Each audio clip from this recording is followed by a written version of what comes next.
Okay, thanks, Stuart. Welcome everyone to the Gippsland Regional Integrated Cancer Services Annual Forum.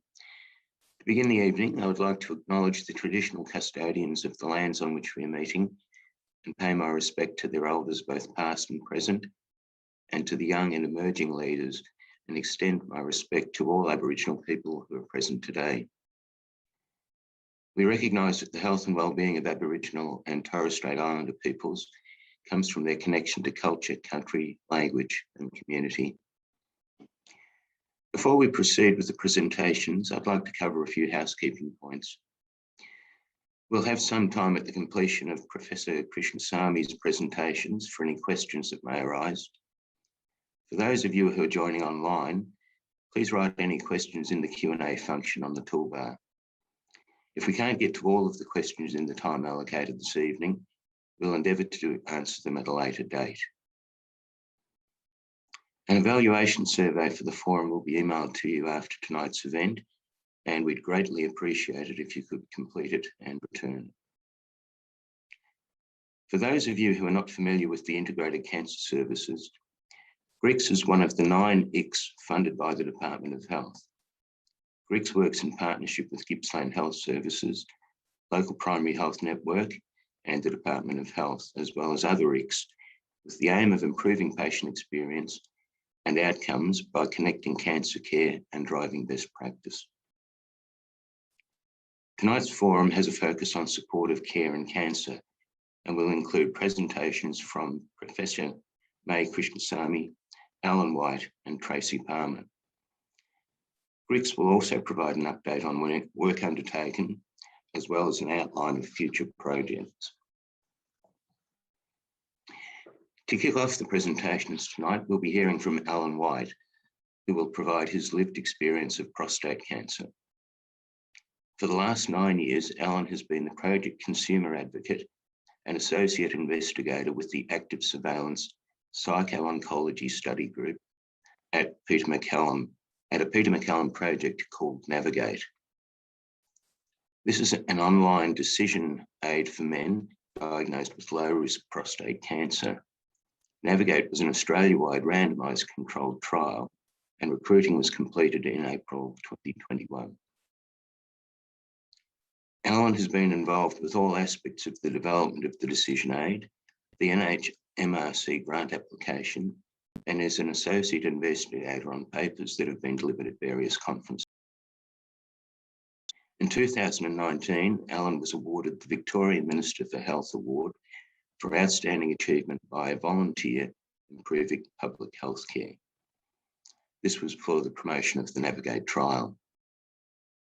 Alan was also a consumer advocate on a project called Second Ears, trialled out at the Peter MacCallum Cancer Centre and the Victorian Comprehensive Cancer Centre.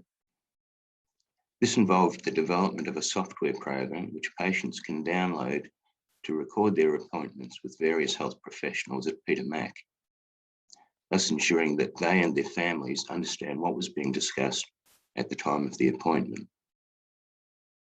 Alan is a prostate cancer thriver, being 10 years and 10 months since losing his prostate, leading him and his wife to write a book about their experiences called "We've Lost My Prostate, Mate, and Life Goes On."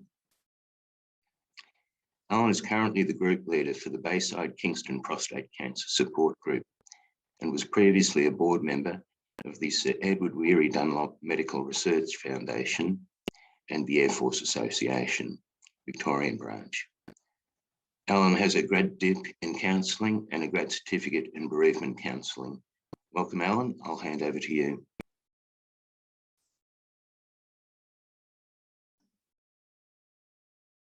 Welcome, everyone. Aloha. Hello. You picked that one up pretty quick. G'day, mate. Let's see a few more blokes, but let's spread the word.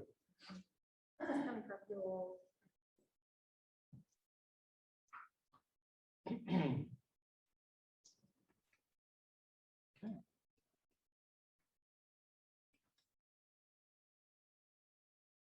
So this presentation is called Wounding of the Soul. It comes from an article I read many moons ago about the impact of health and well-being and other impacts on the mental, physical, emotional and spiritual aspects of our well-being.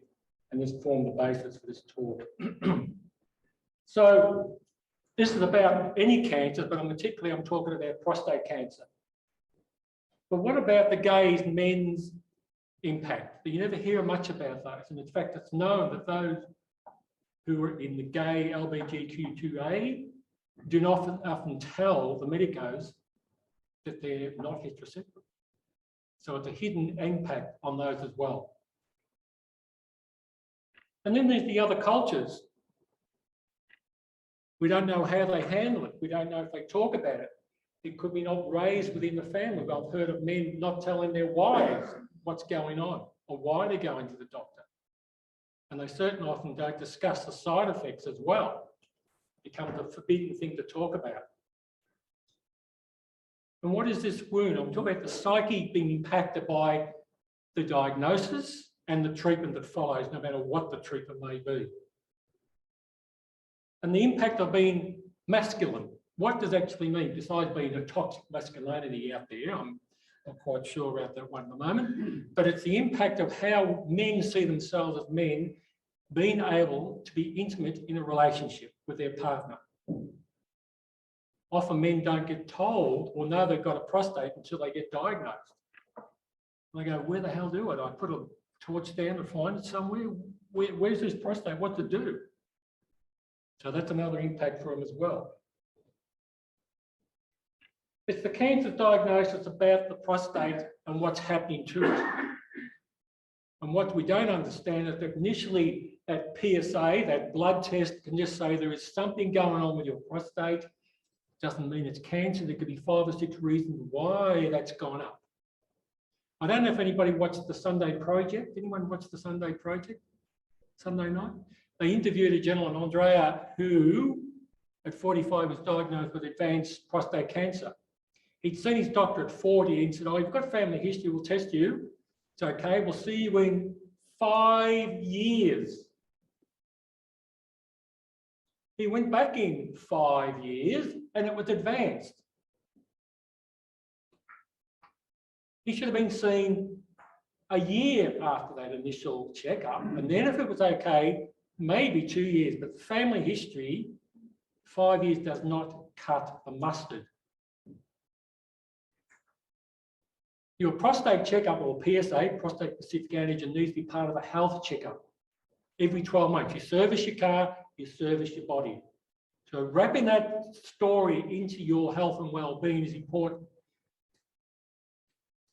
So now he's dealing with advanced cancer, he's on chemo, he's at radiotherapy, he's lost his hair, teenage daughters, he's doing okay at the moment. But when I heard it was 5 years, it's like, I had to zip my lip on Facebook. Still happens. I don't understand that. So, incontinence and erectile. So this is an adult audience, so I'm talking in adult language. Erectile dysfunction, incontinence, the 2 major hits from surgery.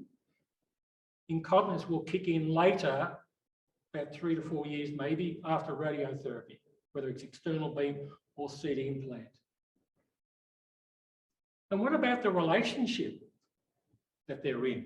Whether it's been a long-term one, if we're talking about men in their 50s to 60s, the average age is around 63 and they're diagnosed, but Andrea was caught out at 45.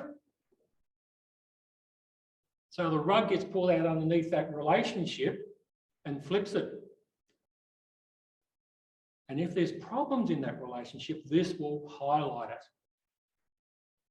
Sometimes it'll bring them closer together, other times it can drive them further apart. No one talks about that stuff because most men go, cancer, I want it out of my body, how can I get it treated? I'll worry about the other stuff somewhere down the line. But this is a couple's disease. You're not running solo on this one.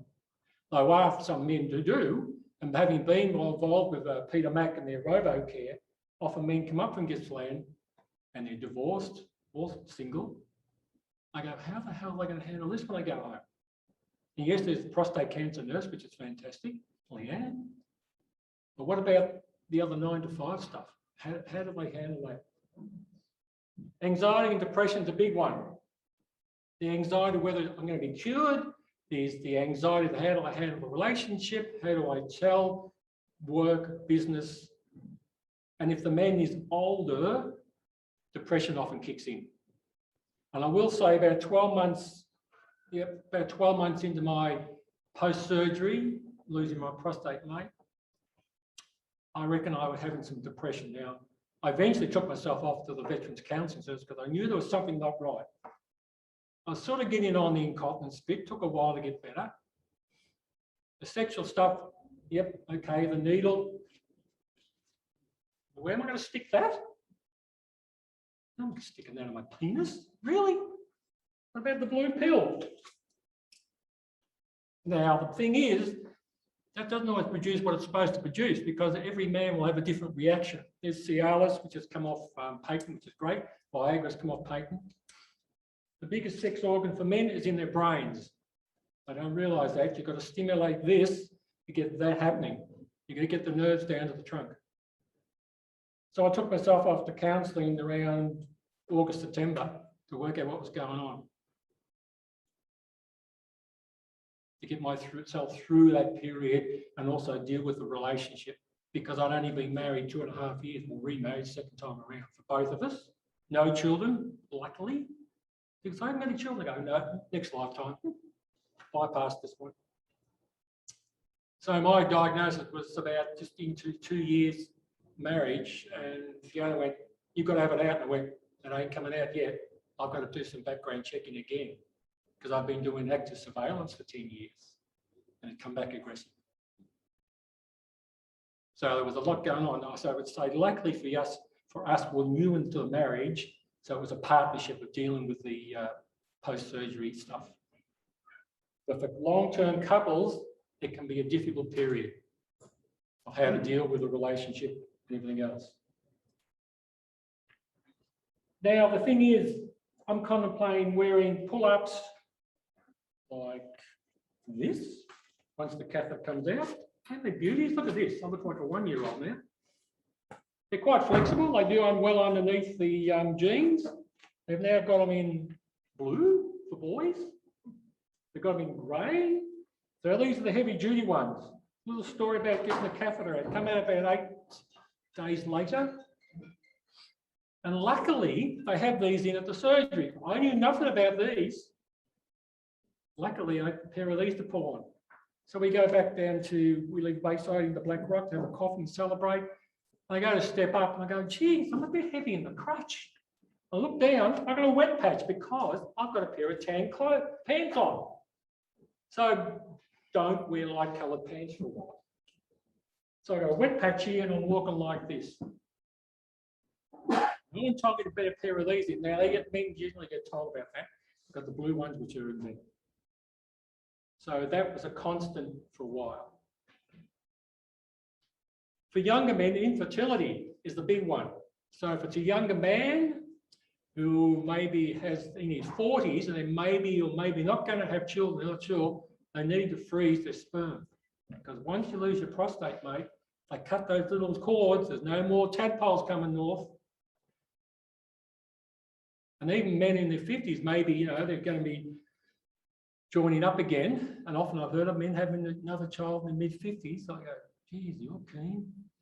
But better store some just in case. What do you mean I'm not going to ejaculate? You're not. No one told me that one either. But things have changed. No more tadpoles coming, but what men don't realise, you can still have an orgasm. I go, what? Don't need an erection? Nope. 17 days later, after the catheter came out, I had my first one. It's bloody painful. And the bloke said, what do you mean it's painful? It was painful because the nerves are being damaged and traumatised in the process of removing the prostate. But that improves over a period of time. So it's an interesting journey. All the things one didn't get told about 10 years ago, I learned on the job, so to speak. But now that has changed. Most men will get information about this, particularly, and I'm plugging Peter Mack because I'm involved with have been involved in aerobic here. They get all that information. It's not on a piece of A4 and off you go, sunshine. It's a 3-hour information session, pre and post surgery, what to expect. So we've talked about incontinence and erectile, and Ed, who those are old enough, we may remember a show on the TV years called Mr. Ed, the Talking Horse. Anyone remember that? Come on, show your age. Come on. I think I'll have to change the slide because not many people get that. Not talking horse. We're talking about Ed. Erectile dysfunction. That's what we're talking about. That's the biggest one. It kicks in, and that really does men's head in, along with dealing with incontinence. And that's what can drive the anxiety. The anxiety that we've got no control over our body. The world is a toilet for men. If we want to leak, we just take it. Correct? You go to a show or something, how many women are lined up at the toilets? And no blokes are standing waiting to get into the toilet. It's the anxiety of not being able to control your body. So about April, May, I had mine. I lost mine in February. February was St. Valentine's Day, my wife's birthday, and our wedding anniversary. And the anaesthetist said, you're a bit young to be losing this at 60. I said, yes, and it's February. Got 3 celebrations. We squeezed in the anniversary. My last bit of sex for a while. Thank God for that. But I will say I was still stressed about it. I've been able to perform knowing what I was about to face in another 2 weeks' time.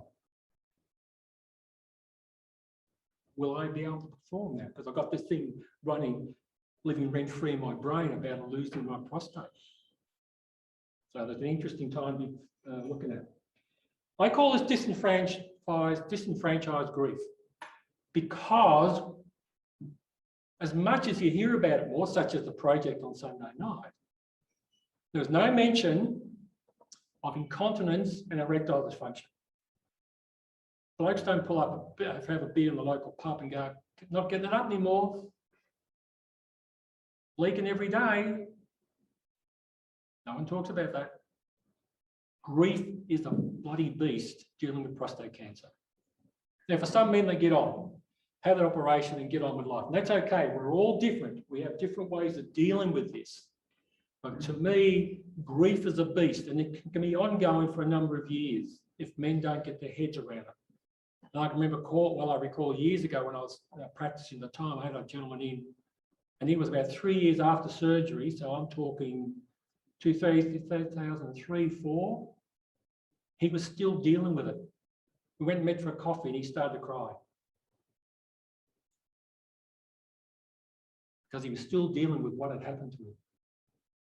Now, most blokes don't think I need, what do I want to go to a counsellor for? I'm okay. But everything's just sitting rent-free in the back of their brains about their relationship, not being able to get it up, because that's what a man does. But I will say there are now some fantastic websites out there for what's called psychosocial support. I'll talk about them towards the end as well. So, things we ain't all talked about. More side effects. Okay, it's not working. Sense of lost. Where do I fit into this relationship? How does my relationship function now? Because every time I go for a hug with my wife or she kisses me, does that mean we're going to have sex? And that's what I felt I had to deal with for a while. And that's not just what a relationship's about, kiss and a hug and it leads to sex. There'll be kisses and hugs and that's all the wife wants, to feel close. For some men, and I'll put my hand up and went, oh, good, this is good, we can have sex, it's fantastic. But not anymore, because I've got to take one of these, end up with a splitting headache or something else, or I've got to get prepared and we've got to organise. So I go, okay, it's 2 o'clock this afternoon. Do you feel like a bit of rumpy-pumpy later? And he goes, oh, okay, yep, all right. So I go and get some dark chocolate and put it on the bench, get the trimix out, pull my amount of trimix I need, inject myself. So I'll see you upstairs, into bed, get the vibrator out and the vacuum pump, if that can be useful at times. And I go, I'm ready. You've got to make fun of it. And look, sometimes we don't. We kiss and huddle and, play around, and that's what you've got to do. But that's how we get through it. And sometimes I say, no, I'm not really, that's okay. That's fine. There's different ways of doing this and being involved with each other. It's not just sex, but for men, that is how we do it. And the thing is that men don't understand, even if they don't have prostate cancer, as we get older, could be other health issues. You could have diabetes, you could have cardiovascular heart problems. That reduces your blood supply to Mr. Percy, your penis. You could be overweight. And as we get older, the system doesn't always stand up. The hard drive gets in the way. So if you're stressed, tired, your libido is going to go south. If you've got any health issues, the body will turn the libido down. So you're not going to get it up. Then you think there's something wrong with me, not realizing it's a physiological response as well as a physical, the blood supply, the nerve reactions, etc., creating that erection. But if you're stressed and unwell, you're not getting it up anyway. Things we don't get told about as well. It's a tough one for some. Some just tough it out and get on and don't worry about it. But the number of men I have spoken to over the years, and Alan from the local support group will say the same, I need to talk to someone who's been there, done that, to find out what to expect possibly. Hear it from the horse's mouth. No sex, please, we're British. This is what happens. Support groups, do I go or not? I don't want to go to support, I don't need to sit around and talk about it. All support groups are different. The beauty of the support group is that you're in the same boat. You're not on your own. You're not the only man who's been diagnosed with prostate cancer. 17,000, 18,000 diagnosed every year, 3,000 plus die, that's 9 a day. So men need to take care of their health and well-being. And part of that is getting that blood test. And I say to men, because I'm not representing anyone here tonight except myself, if the doctor won't do that PSA test, you walk out that door. It's your body, your health, no one else is going to take care of it. You need to get that checked. What if the PSA is high? Well, you might have had sex 2 days before, that stimulates the prostate. You might have a large prostate, which puts out extra PSA, and that's just the way it functions. You could have an infection. And sometimes it just pushes it up for no reason at all, and you come back for a blood test. Some say 3 months, I'd say 6 weeks. Don't go riding your bike a couple of days before. Don't have any sex a couple of days before. So it's all clear. And then you get a more neutral, readily available PSA, and then they can compare the two. So it's important that all those areas are covered, and men still don't know about that as well. So what do we do to look after ourselves? Ongoing issues of incontinence. Now, what happens is that losing control of being able to take a leak is one thing, but what men don't realise that when they are able to have penetrative sex, they can leak at the same time. So you've got to make sure your bladder's empty, but you'll still get a bit of a leak. That generally starts to settle down after 12 months or more, maybe. It depends on the individual. And that in itself is embarrassing for men and often for the wife, but it's a natural response because of the trauma that's happened internally in that operation for 3.5 hours. Head down, so they can get in and go over the top of the bladder and sort it out and take it out. It's important. I've even heard a urologist say that the diameter of the urethra can even make a difference. I only learned it about 2 years ago. It can make a difference to how well the incontinence kicks in or not.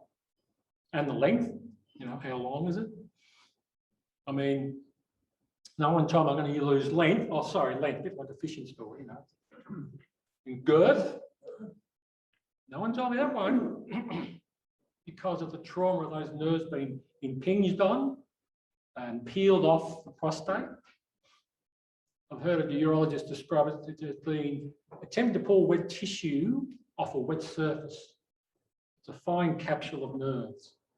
And if the tumour is impressing on them, then 9 times out of 10, they'll take those nerves off. And you may only have half the nerves left on the other side. And yet, some of those men will still get erections back. Already, probably. So the couple's got a lot to learn. The time is the healer sometimes, but it means the couple have got to work together on this. Communication is important. Sometimes the wife just wants to hear from the man what's going on. I just want to talk to each other. I just want to be held. I want that skin touch. And for some men, when that relationship sort of flips over, they miss that skin contact. It's important to have that skin contact because of the chemical response. Even if there's no sex, just being able to lie close next to each other in bed, no pajamas on, no clothing makes a huge difference. We sleep naked 9 times out of 10, unless it's freezing cold. I put a singlet on. My wife goes, passion killer. Okay, I'll take it. But it's that contact you need to have and maintain to keep the relationship going. Was it the right decision? All the what ifs. That went on for 12 months for me. That's why I went to counselling. Why didn't I know about right out of February? Did I think about, did I do, yeah, what if? Living rent-free in one's brain. Look at all the information, talk to someone else, talk to your family, your wife, go into a support group to hear what else is going on. Make a decision and line in the sand, close the door and go with that decision. It's important you do that. So what happens about the communication? Now, what if it's a second marriage like mine? I'm only 2 years in. Then there's financial concerns. There may be stepkids involved. There's all these pressures impacting on the decision making and moving forward after the decision's been made and the operation. It's a whole new story for the couple's journey, not solo. Whoops, let's go back. Sorry about that.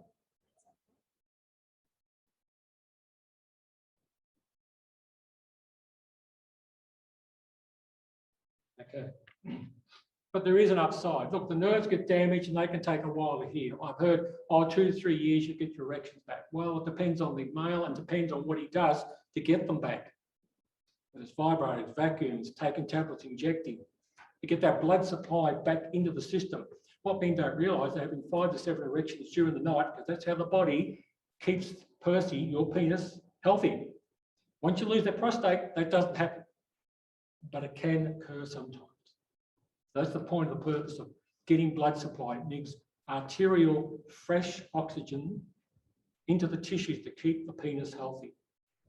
Use it or lose it. That's what will happen. Finally, get your PSA checked. Bring yourselves together. Look after your body. Grief is a beast, but it doesn't have to be living in your brain rent-free as long as the couple works together. And if you're single, seek our support groups, see how other men deal with it. Get your hard drive working well, because no one else can do it for you. Thanks very much.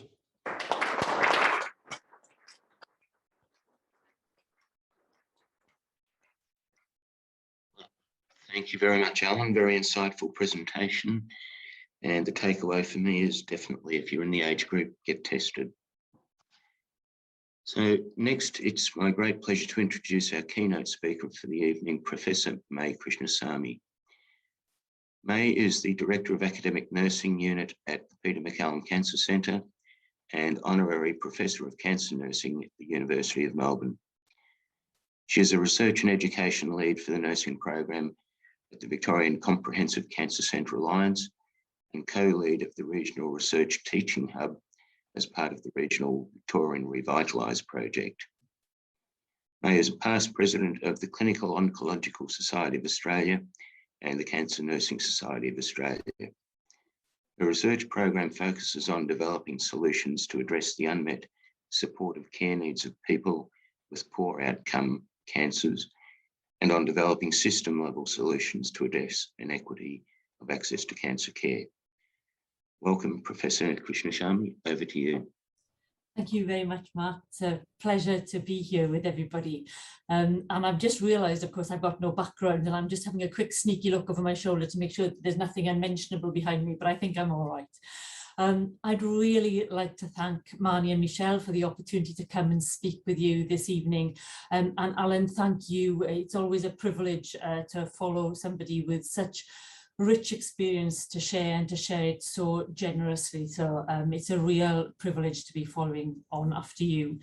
So before I share my slides, I would like to acknowledge the traditional owners of the land on where I'm speaking to you from this evening, which is the land of the Wurundjeri people of the Kulin Nation, and pay my respects to elders past, present and emerging. And so I'm going to share my screen and hopefully all will be well. Let me just have a look. Didn't like that. So I'm just going to open this back up. And now then, Mark, can you let me know whether you can see that properly? Yes, I can. That's You can. Right, it's actually it's in presentation mode. I can see your speaking notes or the next. Oh, right. Okay. I'm just going to swap the screens over then. Excuse me a moment. So I will just put that there. And I just want to make sure that I'm going to share this properly so that the videos play. That's fine. Just close that. Sorry, my apologies. I'll just share that. Put those on, and we should be good to go. All right. So let's do that from the beginning. You probably still got the other. Let me just put the display there. How's that? That's good. Great. All right. So thank you very much. So I've been asked to talk about supportive care in cancer, which for the people who know me recognise is a real passion of mine, and I'm really delighted to come and share some ideas with you this evening. But what I'd really like to do over the next sort of 30 minutes really is to think about why is it almost 30 years on after we first started talking about supportive care in cancer that we continue to need to advocate for and talk about the importance of supportive care as something that should be integral to the care of everybody with a cancer diagnosis.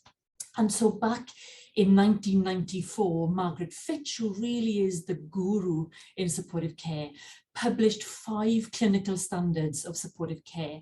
And at that time, Margaret was saying that, you know, all individuals should receive ongoing supportive care screening and assessment, that all individuals should have the opportunity to be referred to an appropriate supportive care resource, that all individuals should have the opportunity for self-referral to supportive care services, that all individuals should have access to understandable, relevant information regarding medical, practical, and emotional aspects of their cancer and their treatment. And I think Alan really talked about that very clearly. There is so much that is unknown and hidden from people, and there is a real sense of responsibility that people need the information at their fingertips to help them make initial decisions, as well as enable them to be comfortable with the decisions that they've made all the way through their treatment.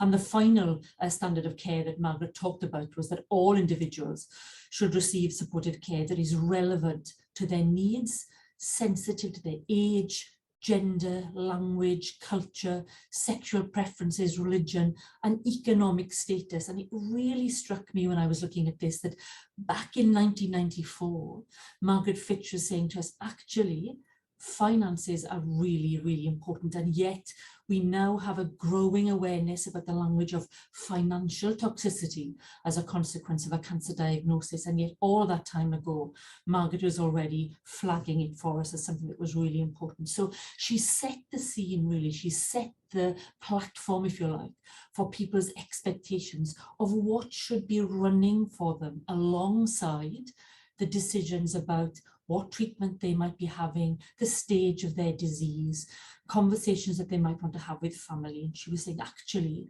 there is so much more that goes alongside the delivery of quality cancer care.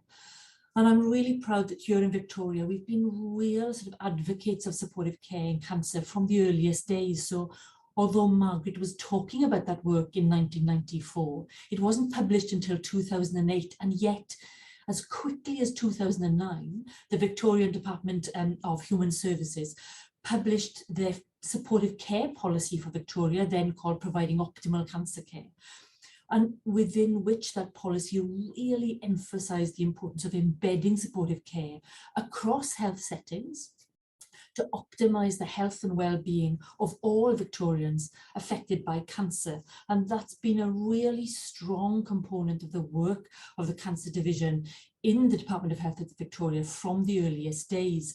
And we've seen that persist all the way through. It's in both of the Victorian cancer plans, the advocacy and the recommendations and the mandating around people's right to have their supportive care needs screened and then on for assessment or referral as appropriate, has been something that has been clearly articulated. And more recently, We've seen that in the optimal care pathways, where I don't expect you to be able to read in this circle, but in the grey circle that goes around each of those steps of optimal care, supportive care is wrapped around that. That is something that is absolutely integral to people having not just the best experience of care, but the best outcomes of care. And so as Victorians, we really have led the way internationally in terms of building supportive care into our policy. And so then the question is, given our history, given our investment, given our enthusiasm, we were really first off the blocks. So why is it that we're still needing to talk about supportive care in cancer? Why is it that we continue to need to meet together in this way to talk about it, to advocate for it, to question about how many people are having access to having their needs measured? Well, one of the reasons is that the work that's been done in Victoria over the last sort of 15 years or more now, probably closer to 20 years, is that we've been really paid a lot of attention to rates of supportive care needs screening. So how many Victorians affected by cancer have the opportunity to have their supportive care needs screened? And what we've seen across Victoria is this real range of proportion of people across the ICS, because the ICS have really driven a huge amount of this work. What we've seen is that some organisations have screening rates of something like 6% of all new people with cancer diagnosed with cancer having their needs screened, all the way up to figures in their 60s and 70% of new people diagnosed with cancer having their supportive care needs screened. There is a metric that is put forward through the cancer plans and through the Department of Health, and currently that sits at an expectation that 80% of all new people diagnosed with cancer have their supportive care needs screened, or at least have opportunity to have them screened. But we know that in most places we're falling far short of that, which is one of the reasons why we need to keep talking about it. Now, that's not to say that organisations are falling short because they don't care or because they don't see the value of it. It's a really complex issue, and I'll come on to talk a bit more about that. But in response to that reality that not everybody has the chance to say, do you know, I'm really not coping well, or I really don't understand what's happening to me, or actually I can't even afford to come and have my treatment. I've got a car, but I can't afford petrol. Or actually I have to make a decision between taking my prescription and filling that, or actually putting food on the table at home.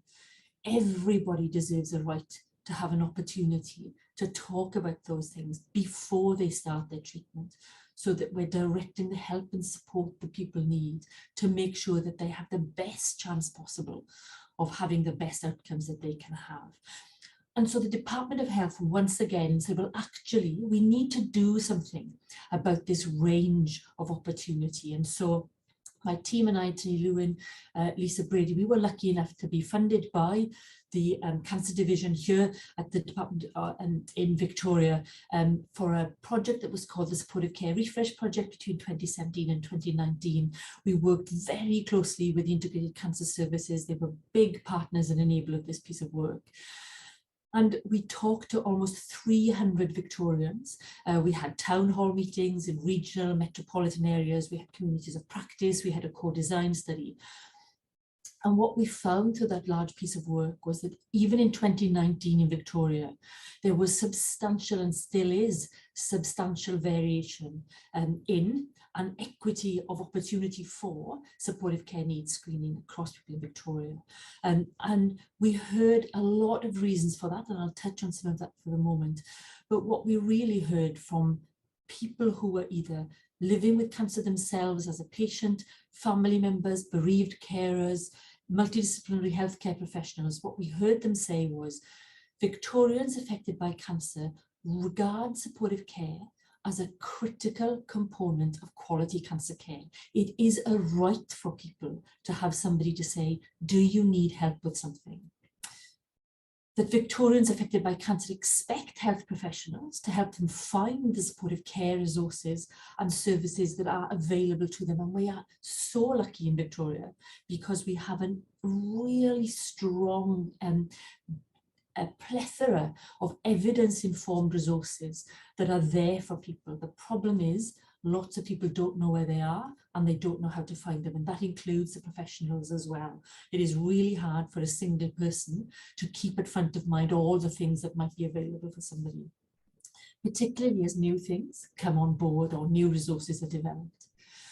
And also, really importantly, that Victorians affected by cancer regard integration of supportive care as the business of all health professionals across all stages of a person's cancer experience and across all aspects of care and care settings and support settings, and that they really want to be able to access supportive care for everybody, for anyone, at any time, anywhere, that they want something that was really accessible. And what we did, for those of you who may or may not be familiar with the We Can project, was we built an online portal that is a one-stop shop to all of the evidence-based resources that are here in Victoria and in Australia. And so as you come into the We Can portal, you can find us, www.wecan.org. It'll take you to stuff from the Cancer Council, Leukemia Foundation, Myeloma Australia, all these excellent resources, Prostate Cancer Foundation, Movember, all of these places. And it gives access to people to the support and the information that they need at their fingertips at 2 in the morning, if that's where they want it, or if their family members haven't been able to go to an appointment with them, they can find information there. And so, again, in Victoria, really setting the scene and saying, it is not okay that some people have access to supportive care and others don't. But who better to hear that argument from than people affected by themselves? This is just a video, a minute and a half, from some of the people who worked with us on the We Can project.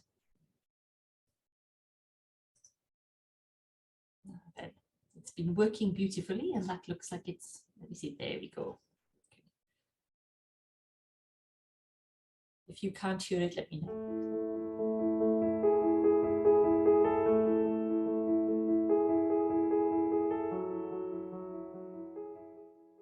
If support's available, that should be some of the basic information you get from, well, day one. I think it needs to be an ongoing ask. It cannot be just in one point in time. Cancer patients live with the repercussions of their cancer diagnosis and treatment very often for the rest of their lives. So whilst the acute phase needs a listening ear and needs an observation and an understanding of a patient's supportive care needs, there are also needs that follow them home. When I walked out of the hospital, it was pretty warm. I had bad clothes and stuff, and my head, of course, was swollen, and I got to the station. I thought, I'm going to make this. First week home was terrible. It's terribly important for people to know what's out there and to be able to know how to access it. That's the more important thing. It's pretty hard when you're on your own. Even to talk to someone sometimes is enough. And so I think I've just realised that I'm looking at the camera and you may be over here, so I might just flick and look in this direction for a while. So my apologies if I've been doing that. But I think what that conversation really sort of told us is that supportive care is a wicked problem. And by a wicked problem, I mean a problem that is really resistant to an easy solution or to actually any manner of solutions that may be being put forward. And the challenge for us with supportive care is finding out how do we get to that solution so that supportive care is available to anyone at any time, anywhere. And there is a lot of work that we still need to do, which is why we're having this conversation. But it is a really challenging issue. And so what I want to do is share some quotes with you from the work that we did with the We Can project to show you why perhaps we're still having some of these problems with supportive care. So it's one of those things that, you know, they come up with the term supportive care, but, you know, anybody out there in the community, they don't know what supportive care is. They understand what supportive care, what support is and being helped. But, you know, they don't say, well, I've got this condition, where's my supportive care? And I think the point there is that, you know, often we use these terms that we become familiar with, they become sort of an urban myth. And we forget actually that it's a term that not only is sometimes confusing and unhelpful for patients and family members and the community more broadly, but also for us as health professionals, that sometimes we go, well, actually, what on earth do we mean by that term? And I'll come back to that. Another part of the problem is that for some people, it is really hard to ask for and receive help. And Alan, I think, made this point strongly that, you know, it is not always easy for people to turn up to a support group or to turn up to their GP and ask for help. It's not always just understanding. It's just some patients don't want to be in any trouble or that they're embarrassed. There could be a lot of reasons why patients don't own up to wanting or needing supportive care. The other part, I think, that has made supportive care quite complex and why it's still sort of a challenging issue or a wicked problem is that, you know, it's hard for clinicians to know what's out there, the enormity of the resources available, particularly for clinicians who work in different environments or across different tumour streams, or indeed in different settings. You know, knowing where to send people to and knowing where things are and what's available can be incredibly challenging and is a huge ask for a single person to be able to do that. And of course, the other problem is that everybody is so busy. So when we now see the volume of people coming into cancer centres that we're seeing, you know, we know that the incidence of cancer is growing. We know, thankfully, that people are living longer, so there are more people in our system. We will sadly, as a consequence of the pandemic, see more people coming into our system with more advanced disease. And so the time necessity to be able to sit and say to somebody, tell me if you need help with something, tell me is something bothering you. Let's think about what we can do to make this work for you. When you're busy and pressurized, I think of, you know, the melanoma clinics here at Peter Mac, where we may have 400 patients coming to a clinic. It is really hard to give people the time and space they need to ask these important questions. So this is not going to be an easy solution, but it is a problem we have to start tackling together and tackling as a system. The other problem, I think, that we've had with supportive care is the way we've done research around it. Now, there's, you know, when you look at, you know, how much has been published, this is a really quick and dirty sort of example of a search from PubMed, and you can see almost 5,000 papers coming up. Some of those will be doubled up, of course, that when you put things in, like I want to look up unmet supportive care needs in cancer or unmet needs in cancer, almost 5,000 papers coming up. And you think, well, surely that's enough evidence to convince us that we need to be integrating supportive care to the service. The problem is that the quality of that work has not been to a standard or the kind of research that's really allowed us to have that sort of punchy messaging to make sure that supportive care is at the top of people's agenda, that it hits the front pages of the paper, that it's on the news, that it's talked about, that journalists want to know about, that the community wants to know about. This is a paper going back to 2009, published by Phyllis Butto and her team in Sydney, who've done fantastic work looking at supportive care and psychosocial needs of people with cancer. But even back in 2009, Phyllis and the team were saying, actually, the quality of the evidence that we have is not good enough.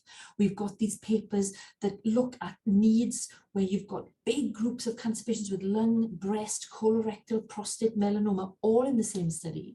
And then what we do is we say, well, there was between 1% and 73% of people who had needs in the activity of daily living domain.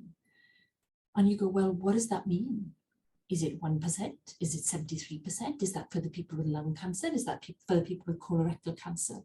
But that's largely been the kind of research that we have. And we think, well, surely that was 2009. Things must be better now. But actually, they're not. And there is some better work. But on the whole, we're still seeing this research that has these large descriptive sort of samples that looks at systematic review, so that is collecting evidence that's been published and then pulling that together to see what we can understand. But of course, if you're pulling together papers that are based on weak evidence or poor research, you're still not generating great information. And so lots of these studies are systematic reviews. What do we know? With the assumption that what we know is sound and solid and something you'd want to change practice on. Or They are papers that have looked at large mixed groups of cancer patients, assuming that everybody's needs are the same. And we know, just listening to Alan again, even within particular tumour groups, that people's needs are different. You know, being a person who's affected by prostate cancer doesn't make you the same as everybody else with prostate cancer. Stage of disease, type of treatment, cultural background, sexual preferences, all these things, age, all these things that affect how people respond. But that's how we've really looked in the evidence at supportive care, as though it's this one thing that we can assume has a commonality for people. So it's been really problematic. And what that really has meant for us in terms of arguing the case for finances, big research grants, ability to really fund supportive care in hospitals, is that because we have poor evidence, supportive care is seen as a bit soft. You know, it's unproven facts. Why would we put evidence there? Why would we put resources there? Why would we put time into that? There's no evidence that it makes a difference to people's outcomes. We are understandably a community that is really focused on cure. You know, how do we cure everybody? And that, of course, is incredibly important. But equally importantly is what is the quality of that living? And that's really what supportive care is all about. What is the quality of living for people, whether they're hopefully cured, or if they're going to live with 20 years with stable disease, or if, unfortunately, their life is going to be seriously constrained. What we want, I think, is for us to move towards a place where supportive care is seen as this hard, sexy stuff. It is the stuff that is, you know, about logic and is about, you know, evidence and is about significance and about impact. I'm not saying that it all has to be that kind of research that comes down to data, because meaning is incredibly important, asking people what's happened to them. But we need to do research that allows us to have convincing evidence. And I think what I'd like to leave you with in the next sort of 5 minutes or so is the concept of, I think supportive care needs a makeover. I think it needs an extreme makeover so that we can really get the resources, the time, the skills, the buy-in, the community engagement, the understanding at government level, at health system level, at executive level, at patient level, at professional level, that this is something that is incredibly valuable and important.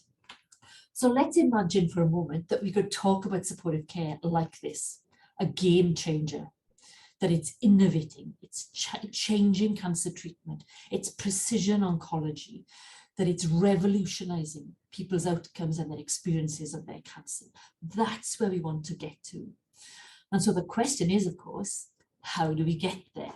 And so what I'd like to propose just quickly again is that we turn to the experts. And the experts, of course, are the people who have the experience of cancer. And so another really quick, brief video for a minute, and then I'll talk to you about why I think that's the case.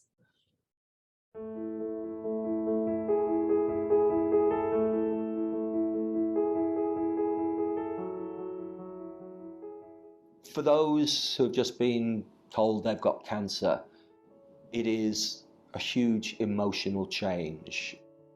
Many things happen. The significance of supportive care, that having a hammock, if you like, something which holds them up, lifts them up, will actually improve the healing process. I think that's what supportive care is all about. It makes me reach the stage I feel better or recover from that faster. Just knowing that you can trust the care that you are given, I think makes or break it, you know, because you can either go, I'm not coming back ever here, or you can go, I trust the system totally. Okay, it's going to be a tough day, but I know that the people I meet are going to be able to try and help me. It may seem quite small, but I think it is what makes a difference between someone turning up to the hospital. You're 140 k's from the hospital. Petrol's very expensive. Public transport up here is rubbish. If you've got a family sort of thing that can take you in there, it's not so bad. You've got someone to talk to on the way. But when you're sitting in that train, you're going somewhere you don't want to be going. You know, it's a long way. Doesn't cancel out the need for all that professional care. It simply is the thing that holds the consumer up while that care is being given.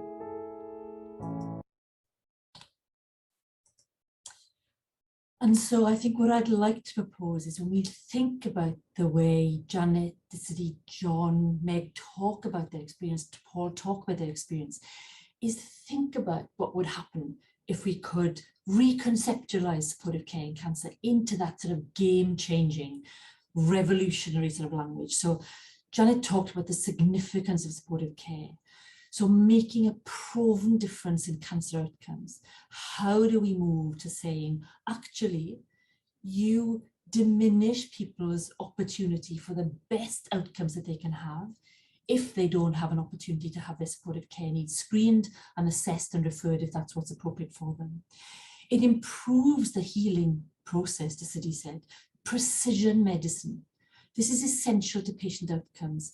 We understand what is challenging for people, what is concerning them outside of their treatment, and we take that precision approach to the supportive care that they need. It makes you recover faster. If you said that about a drug, we'd be selling millions of them all over the world. Revolutionizing recovery. That's what supportive care can do. It's the difference between turning up to the hospital or not. Tailoring care to support treatment adherence. And of course, helping people stick with their treatment is actually about saving lives. Supportive care can make the difference between living and surviving your cancer or not. If you choose not to come to treatment because you can't afford to come, you will likely die of your cancer. So we really need to steal this language of the hard science and apply it into our supportive care context. It holds the consumer up. This is targeted medicine. It's targeted at the person and helps them get through, manage, cope with the demands, not just of the diagnosis, but of the treatment and all those repercussions and the things that we heard Alan talk about and so many of the people. We need to move beyond description of activity and volume. 150 people said that they had physical and supportive care needs, or 55% of people said that they didn't have informational needs. That doesn't tell us anything about what happens when you get it right. And that's the evidence piece that we're really missing. We need to know what happens when we get it right. So I'm just going to skip this one. And what I want to say is, where do we start? If we move from activity to impact, where do we start? And I think one of the things we need to do is remember that not all needs are equal. Yes, we need to make sure that everybody has an opportunity to have their supportive care needs met. But there are cohorts of people in our community who are already disadvantaged before they even have a diagnosis of cancer. We have to find those people, and we have to find them quickly. And so they are the kinds of people that we call the people who have real capacity to benefit, where if we apply social and supportive care early, we can really generate the evidence to show, look at the difference it's made to these people's pathway of care, to their ability to turn up for treatment, to stick the course with treatment, to have the support, the financial support, the emotional support, the informational support that they need as they go through treatment. I want us to think about supportive care no longer as the target for intervention. That quote back at the beginning of, I've got cancer, where's my supportive care? What does that mean? For each and every one of us, supportive care will be something different. For me, it might be social. For somebody else, it might be spiritual. For somebody else, it might be physical and psychosocial. If we set up studies to say we're going to reduce unmet supportive care needs, and then we have a one-size-fits-all solution to our supportive care, even though we don't quite know what we mean by supportive care, because for one person, their supportive care needs might be informational, and for somebody else, it might be physical. We have to start developing studies that say, let's find the people who say that their needs are informational, and let's build interventions and target those, generate the evidence to say, look what happens when we get this stuff right. Look what happens to people's ability to manage their side effects, to understand what's happening to them, to turn up for treatment, to not end up in an emergency department every 3 weeks during their cancer treatment, because we know that people who end up in emergency departments often have poorer outcomes from their care. Let's recognize that this is what supportive care is. This is a a revised version of Margaret Fitch's original supportive care work that we've recently developed through a big study that we've been undertaking with Amelia Hyde and Holly Chung, looking at, what does a contemporary model of supportive care look like? So when we think about the kind of conversations and the research that we're doing, and we say we're doing research on supportive care, you can see when you look at this that actually that's nonsensical. Are we talking about people who are in their GP surgery, in the hospital, at the beginning of treatment, at the end of treatment, into survivorship? Who are we trying to help? What are we trying to help them with? How much help do they need, and when do they need it, and for how long for? We really need to start thinking about supportive care just as we would a drug child. How much dose do we need? How long do we need to give it? What groups of people benefit from it? And what is its cost? And I'll come back to cost in a moment. And so just in the last 2 slides, we really need to think about the kinds of studies that will allow us to move to that language of revolutionizing care, of precision oncology, of targeted supportive care medicine. Thinking about co-design studies like the We Can work, measuring, finding out and measuring what matters to patients and their carers. What are the things we should be addressing? And then taking that and building fantastic, robust, randomized control trials so that we can prove what works and what doesn't work, and who it works for, when it works for them, and in what setting. And then building big implementation studies. Once we know or we've proved that something works, let's get it out there. Let's get it to those people who need it, whether that's people who are older. This is an example of the This Is Me form that we've developed through a co-design study that allows older people to make sure that their treating team knows what's important to them, what their goals and values are, whether they've had falls recently, do they have social support, all those things that really bolster people's ability to manage care. And I'm not going to say anything more than Cancer Mind Matters and Cancer Mind Care here, because you're going to hear more about that from Michelle later on. But these kinds of interventions that come from conversations with patients, because then we know that when we deliver our supportive care interventions, whatever we call those, they are the right ones because people have told us these are the things that matter to them. And the last thing I want to leave you with is this.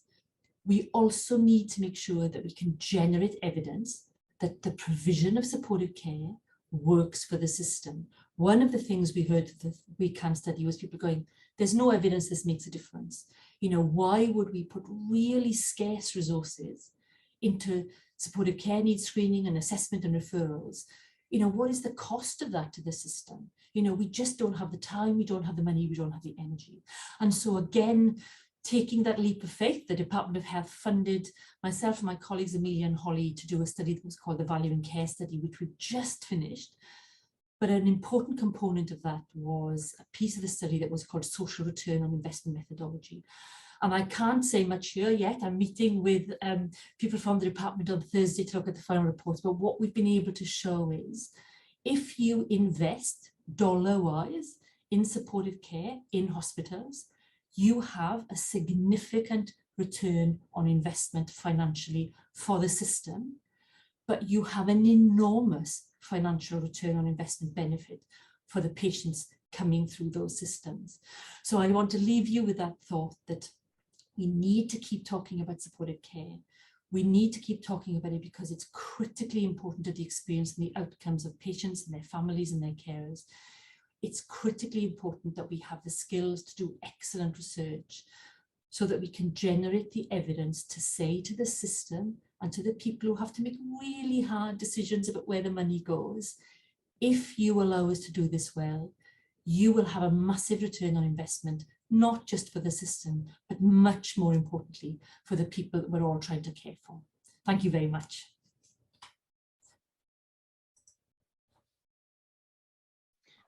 Thank you very much, Mai. We have a few minutes for questions, so I might ask Stuart to facilitate question time from Century Inn. A couple of roving microphones. So if anyone's got a question from here, we've got a couple on the screen, but we'll go for questions in here first.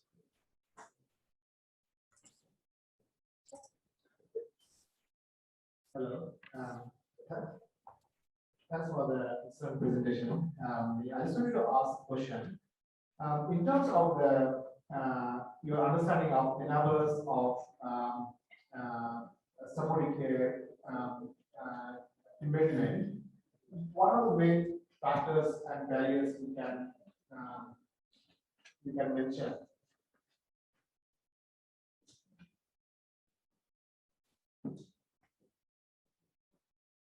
I just wanted to ask your understanding about the enablers to actually embed the supportive care in the system.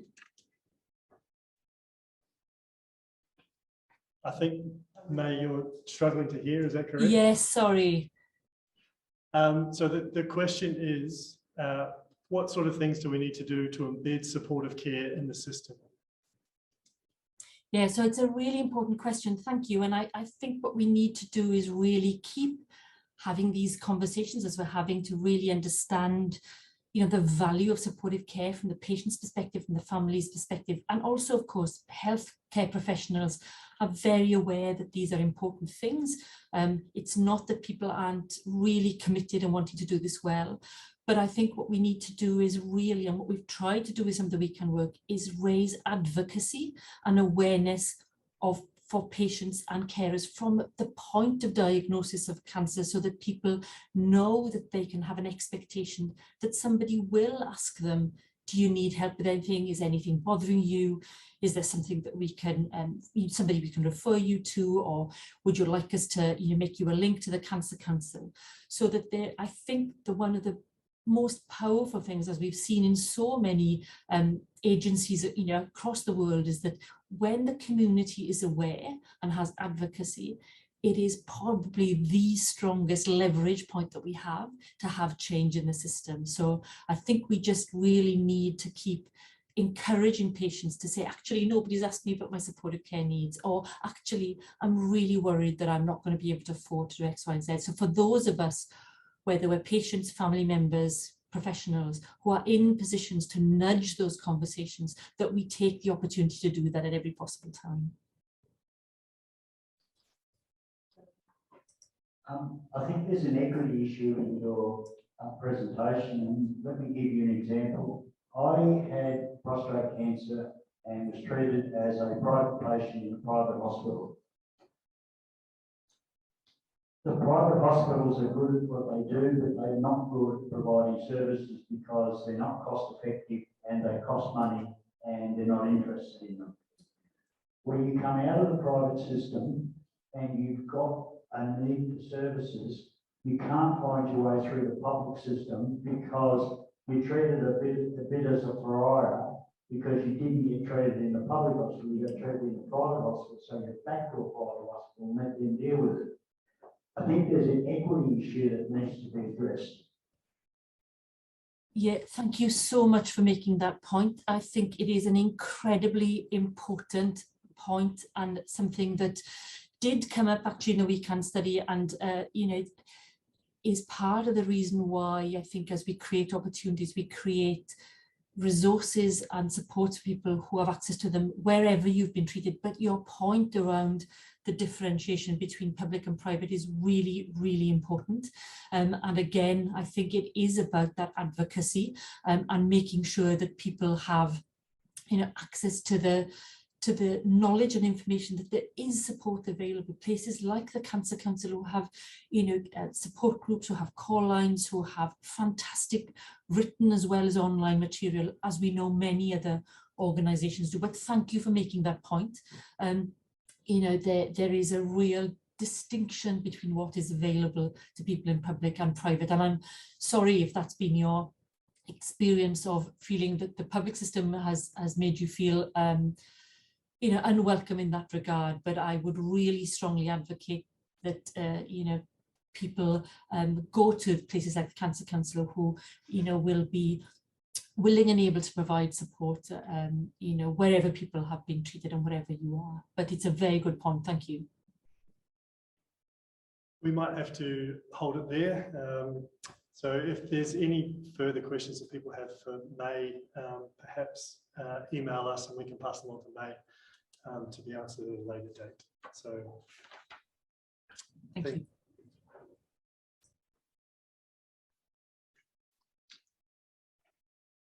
Okay, thanks, Stuart. And thank you again, May. I'll now invite Stuart Harper, GRICS Program Manager, to provide an update on GRICS work and speak about future directions. Thanks, Mark.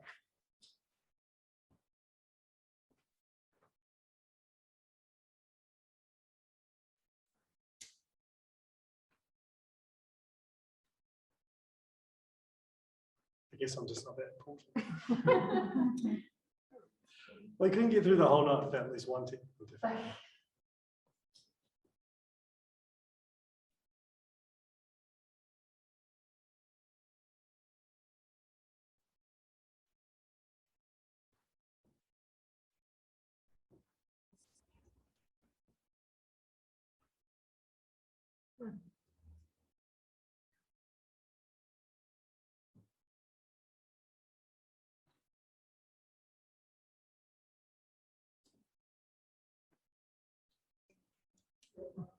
Perfect.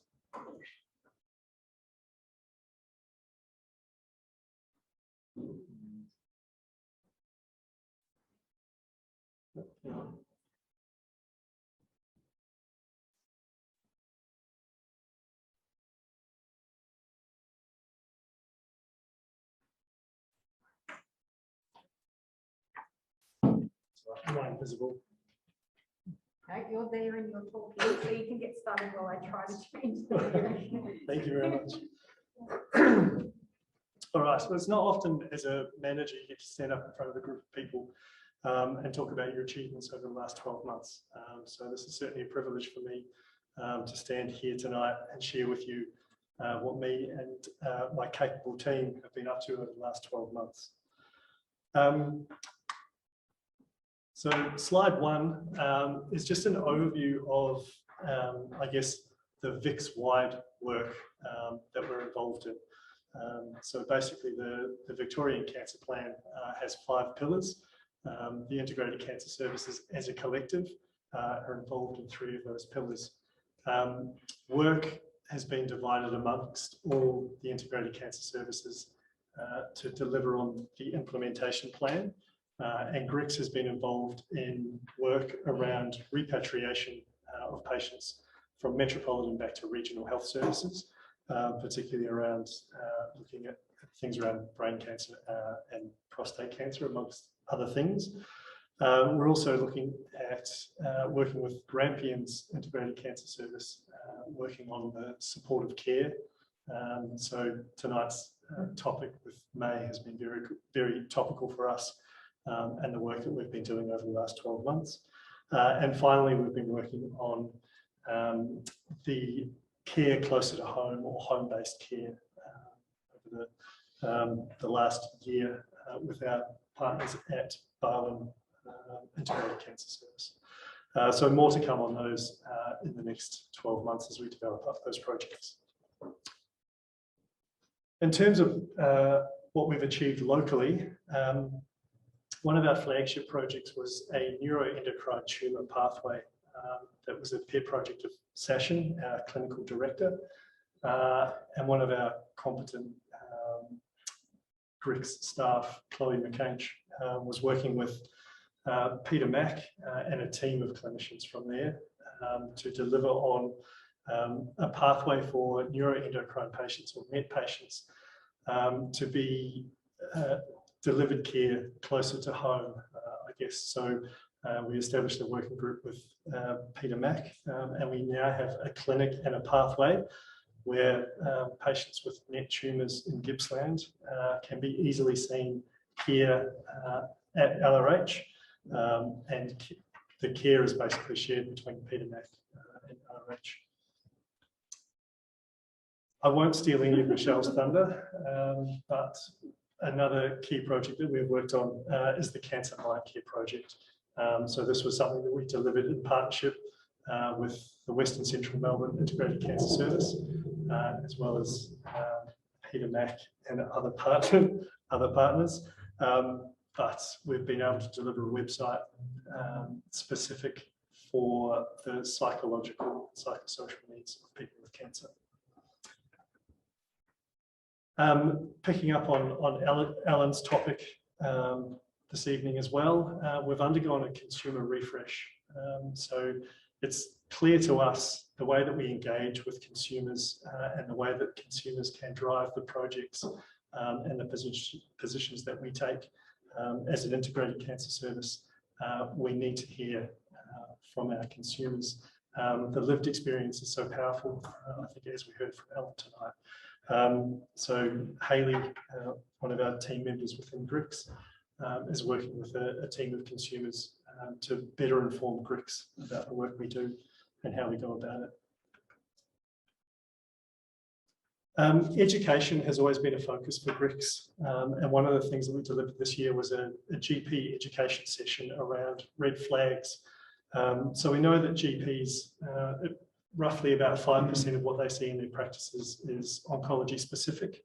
And we know that the more training that we can give them, the easier it will be for them to diagnose people with cancer. The earlier we can pick that up, the better for the consumer and the community as well. So that was the focus of the GP Red Flags event. And from that, we will be developing and delivering more education over 12 months. We also delivered a head and neck allied health practitioner upskilling project. So that's been running for the last 2 years. Emily Capaldo is our star with that, basically working with Gippsland dietitians and speech pathologists to better skill them in their knowledge around head and neck cancer and how they can support patients being repatriated from Melbourne back to Gippsland. We've also been working with the Aboriginal and Torres Strait Islander community in terms of their needs and their experiences with cancer. We'll continue to develop that over the next 12 months, but basically there's a new optimal care pathway for Aboriginal and Torres Strait Islanders. And at GRICS, we are looking at ways that we can co-design projects with the Aboriginal community to listen to their experience and what they need in terms of their cancer care. So that brings us on to the planned activity for the coming 12 months. And as discussed before, one of our key projects will be the GP Ambassador Program. So basically, we want to hear from the primary care sector about what their needs are and how we can better support them through education and through them telling us what some of their barriers are or some of their issues are with oncology in their practices. We'll also be delivering on the Aboriginal and Torres Strait Islander optimal care pathway. Some of the work that we will be doing there will be collaborating with SMICS, with the Southern Melbourne Integrated Cancer Service, in developing basically a clinician training tool around how to better care for Aboriginal and Torres Strait Islander cancer sufferers. We'll also be looking at a project to improve early access to palliative care for those with a terminal or end-of-life diagnosis. So we're about to establish a working party to basically scope up how a clinic that we could deliver, which would be aimed at meeting the symptom and supportive care needs of those with a terminal diagnosis. On the supportive care, we'll be working with Cancer Care Victoria on their Access project. So this is a program delivered through Cancer Care Victoria. You may be familiar with their 13 11 20, which is a supportive care telephone number where you can call pretty much at any time to talk to somebody in terms of what your supportive care needs are. Cancer Care Victoria are expanding that program, so they're looking for partners across regional Victoria to deliver an expansion of the Access project. We'll also be working across the integrated cancer services on the Victorian Data and Information Management Framework. So that's basically how the integrated cancer services get data from the Department of Health, what we do with it, and how we use that data to better inform projects and work that we do. So that's a collaboration of the entire X. And finally, another flagship project for us will be the Breast Cancer Regional Model of Care. So one of the outcomes from the Victorian Tumour Summit, we identified that we need a model of care that sits across Gippsland around how we treat breast cancer and what we do. So we're in the early stages of developing that project, which is some exciting times. And finally, just some acknowledgements that I'd like to make in my position as Program Manager. So to Mark Johnson as Chair of GRICS, I'd like to thank him for his support. And likewise, Don McRae, Chief Executive of LRH, here with us tonight. So to both of them really for giving me the opportunity to take on the role of Program Manager.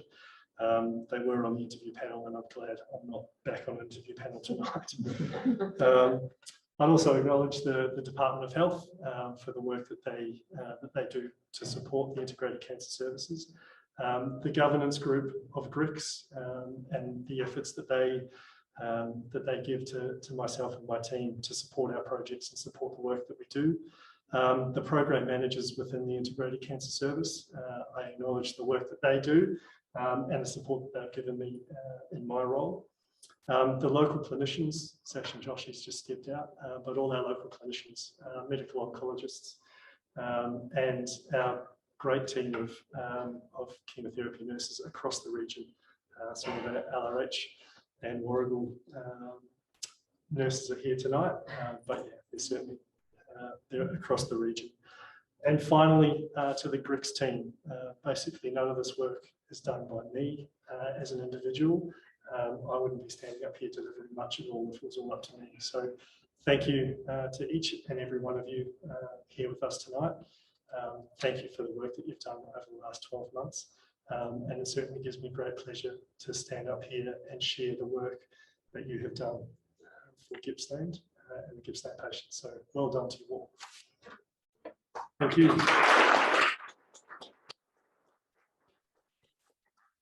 Okay, thanks, Stuart. We now have a short presentation from Michelle Price, Cancer Service Improvement Coordinator for GRICS, about Cancer Mind Care, a psycho-oncology self-help website developed in collaboration with Western and Central Melbourne Integrated Cancer Services. So over to you, Michelle.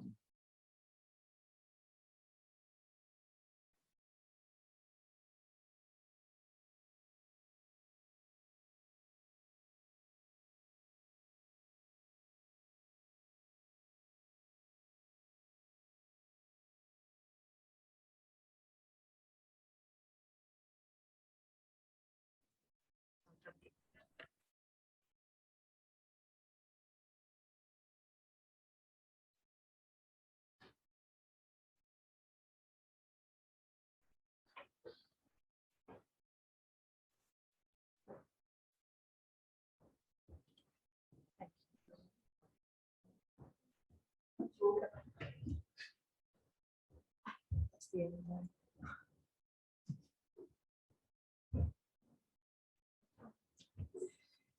So thank you, everybody. My name is Michelle Price, and I'm a Cancer Service Improvement Coordinator with GRICS. I think a lot of you already know me.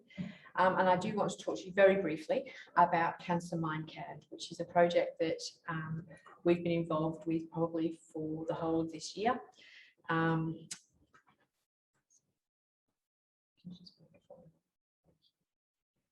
So we were very aware of there being a lot of unmet needs when it came to psychological and mental health care for patients with cancer in Gippsland. We don't have any specialist psycho-oncology staff, even in the community here. We don't have any psychologists who are trained in psycho-oncology. So there are a large proportion of unmet needs, particularly at the moment with the COVID-19 pandemic. That's put an additional stress on people who have been treated for cancer. We felt that we really had to try and be involved in addressing the issues of no support for people in our local region.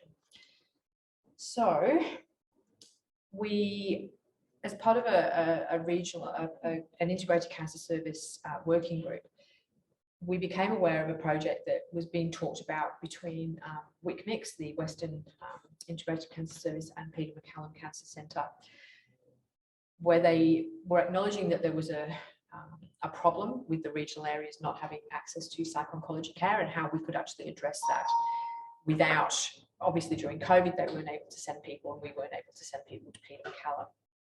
So we knew that we needed to come up with a solution that was going to be acceptable for our patients, and also mean that we weren't breaking any laws and we weren't going to put patients at risk. So we joined together with Peter Mac and with GRICS, and with people as well who've had an experience of cancer, and we came up with a website, the idea for a website. So the concept for the website was that we would have an online self-help portal where patients and their support people and also clinicians could go, and there would be information in there around psychological needs. It would have the potential to be able to help address their psychological needs as a self-help. It is only a tool that they can use, and if needed, that can take them forward to a GP or to a psychologist or to a psychiatrist, should that be required. So after much work and very many delays because of COVID, we finally have the finished product, which is Cancer Mindcare. It is a unique website. While some of the other websites, we can, and there are lots of other resources out there, to the best of our knowledge, Cancer Mindcare is the only psycho-oncology specific website that's out there for patients. There is nothing really like it on the market at the moment. What a patient can do is they visit the website, and they can actually go through a distress thermometer, which most of you would be aware of. Depending on their score, then they can have a look at the K10, and the website actually leads them through different, it helps them navigate the system to get through, and this is the website, so they can go through, and if they score highly, then it tells them to go and speak to a professional. If not, there are lots of videos, there are animations, there's lots of information on there that's been developed by the Peter MacCallum Psych-Oncology Unit. So, and we've also, as I said, had lots of input from people with lived experience.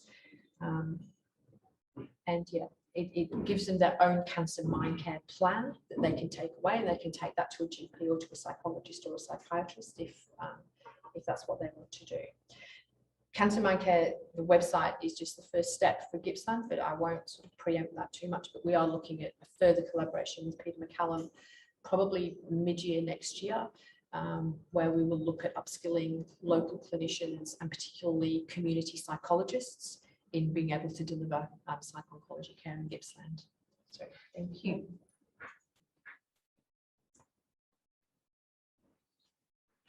Thank you, Michelle, and I'd encourage everyone to review the website. Finally, for this evening, we have a pre-recorded presentation to play from Tracy Palmer at Latrobe Community Health Service. LCHS were recipients of one of GRICS service improvement grants last year for their advanced care directives for cancer care patients.